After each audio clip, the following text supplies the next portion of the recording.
𝗲𝘀𝘁𝗲𝗿, making sure I'm live here. Come on, Facebook. 𝗲𝘀𝘁𝗲 here, physical therapist from Run Smart Online. I want to talk to you guys about Run Form. Again, just a heads up, we are closing out our 20% off discount for anyone who wants us to analyze your running. You can purchase now and upload at any point. But I want to show you guys an actual live analysis of me analyzing a runner and just giving you a couple tidbits of what they can do to run faster, because I think this can help you in your own running. And at the very least, that's what I would like to do, is be able to help you guys. Now, if you want our help, go to the link in this post. The discount is expiring here shortly. But without further ado, let me take you through an actual run analysis and talk to you about a couple things that this runner could do to improve, because these are common flaws that a lot of runners have. And this is probably some of the most consistent things we see with people who are looking to improve their run form. Now, the cool thing about improving run form is it helps you save energy, it helps you run faster, and it can help you decrease your risk for injury by leveraging what you already have, which is your anatomy. So let's go right to this runner. I'm going to actually show you a couple different views of her. I'm not going to show you her whole body, but we can look at just this.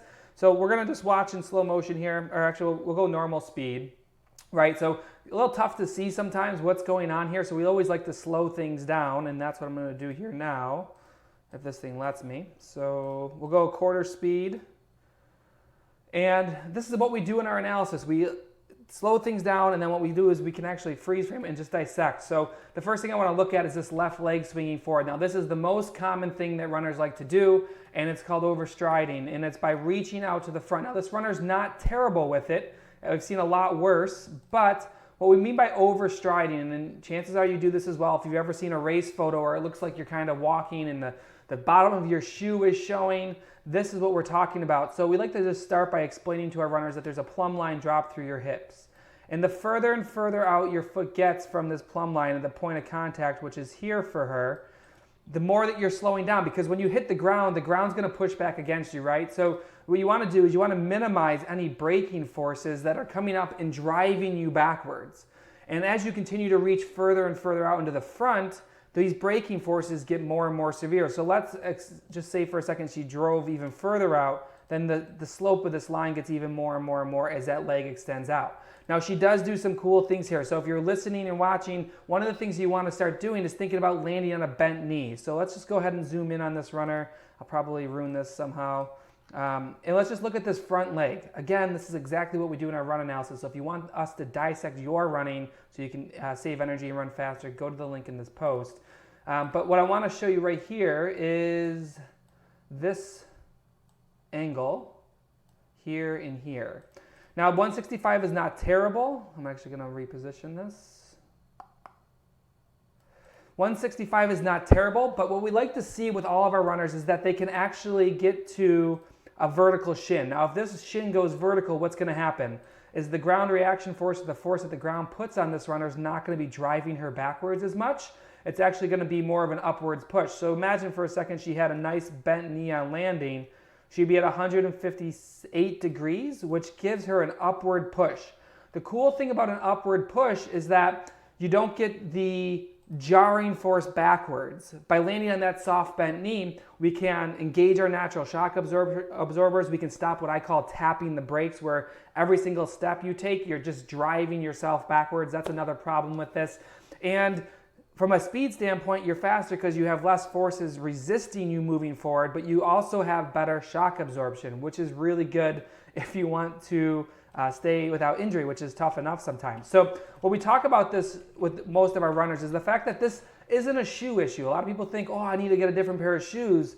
But if you think about this for a second, let's just look at her foot again. I want you to notice the little crosshatch I put on her knee. And you're going to see that her knee really doesn't change positions through this cycle. And her shoe's not even on the ground yet, right? So this isn't a shoe issue, it's a form issue, because she's taught herself to swing this leg out to the front and pendulum this whole thing through. That pendulum through and not learning how to get to a certain point like here, stop the swing, and then teaching the body to just put the foot down, carry and put the foot down. That's what you want to teach yourself, and that's what we're going to, when we do our analysis, we'll actually give some drills and things for a runner to work on to complete this. With this type of run form, what it tends to do is what I call banana running, which it keeps the feet almost inside this banana where the feet never really lift up. They swing through, the toe points out to the front, and they get stuck in this cycle of running. So you can see that here, how she's got this kind of banana type motion of her lower leg. What we want to see in your running, we want to see you do better with, is when this leg comes up, we want to see runners, what we do is encourage them to do this, 1 second here, encourage them to drive the knee forward, which by doing that fires the hip flexors, fires the hamstrings, and fires the front of the shin here, and gets the leg to lift. And when that leg lifts, it allows them to drive forward, and instead of overstriding, they actually open their stride and travel further down the road. So from a speed standpoint, we like to get people down flat with a bent knee and then driving forward. There's a lot of drills and things that we can do to improve this. But the key thing is identifying what you need. I mean, these are two small issues of a whole overarching picture. Part of our analysis is, aside from just looking at these pieces, is we like to look at, let's see, we look at the foot view, but I think the best place to go next is looking right here and looking at just the impact point. So again, you know, run form is part your form, but also part your anatomy, right? So you want to know, how are you interacting with the ground? There's no better way to analyze and determine what you need to get better at than watching you in sport. As physical therapists, we can check people on a table, you can check range of motion and things, but that should be paired, or is great to pair with actually looking at your movement. So let's look at this runner in running and see what she's doing here. She's about to hit the ground on her right foot. Again, this is exactly what we do in our analysis, is we then look at it and say, okay, there's her contact point, right? Now let's see how she loads through her body. What's her strength like?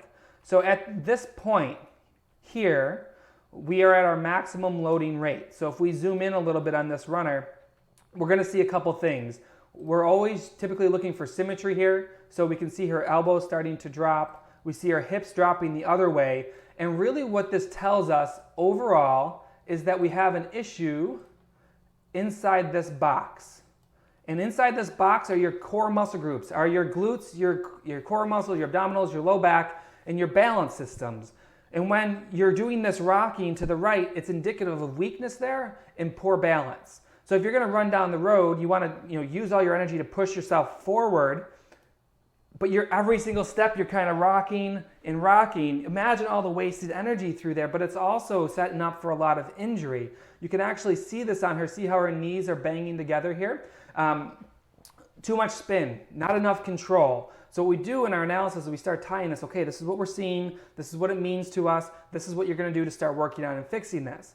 Now, not everyone has this issue. So again, identification is really crucial in this point to make sure you know what you're looking at. Let's go to the other side. So we're going to watch her hit the ground on her left side. You can see look at how this left elbow, see here? See this left elbow swinging way back? Could be some mobility issues. We look at a couple different angles to see where mobility issues might be coming from. She's over-rotating, overreaching from that left elbow to swing that leg through. And we would ideally identify this with a couple other views and start giving some exercises to fix it. Chances are there's some limitations in her spine and mobility issues. But let's just watch her hit her left side. Now we're going to see that she's weaker on her left for a couple reasons. We're going to see a greater hip drop here, which is not just, a lot of people just identify this as glute weakness here. It's not just glute weakness. It also includes QL weakness on the opposite side, so some low back weakness, some exercises that need to be done there. But look at the balance flaws here. So what you're going to see is, see how this elbow gets tucked really close to her body, and then this elbow gets swung out wide? So what we would determine here is that the left hip is weaker than the right. Let me explain this to you.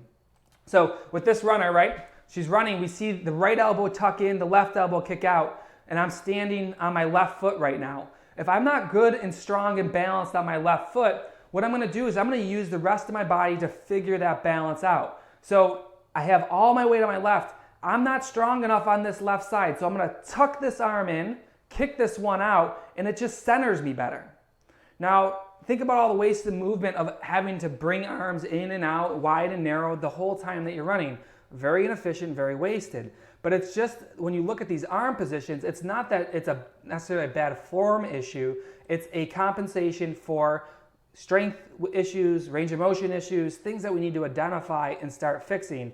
So you'll see this pretty much on every stride, right? So actually you see it here. Her right arm kicks out, her left arm pulls in. Her left arm kicks out. Look at that little, I call it the triangle of death. It's here, here, and here. That arm kicking out is signs of weakness on that side. So what we start to do, and this is what we do in our analysis, is we start picking apart your running in a good way so that you can improve. It's not like all a bashing thing. A lot of runners do some really great things, and then we identify what these good things are. Don't worry about these. Then you need to start working on those flaws. Just like any other sport, golfing, running is very similar, swimming, all these people like to work on their form in other sports, but runners just like to put more miles on.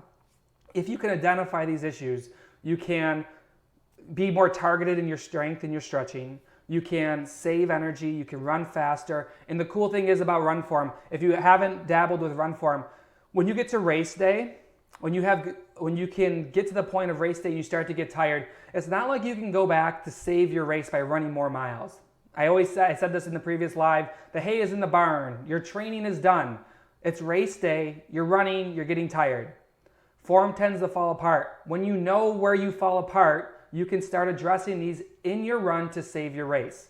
And that's what we teach a lot of people with their analysis is how do you save runs, how do you run faster, how do you identify or fix form flaws that are going to either waste energy, make you run slower, or get you injured. So I hope this was helpful. The form issues are huge and you can start working on these. I know you're going to be a better runner. If you want our help, the offer is going away in 2 days of where you can save and have a discounted price for us to analyze your running. After that, it goes back to full price. And you can upload your videos at any time after purchase. So if you have a race coming up and you're not ready, no worries, we got you covered. Go to myrunform.com. Check out the link in this post if you want us to take care of that for you. And I'll see you guys tomorrow. I'm going to be going live for 2 more days about run form. So if you have any questions, drop them in the comments. All right, guys, have a great day. Talk to you soon. Bye-bye.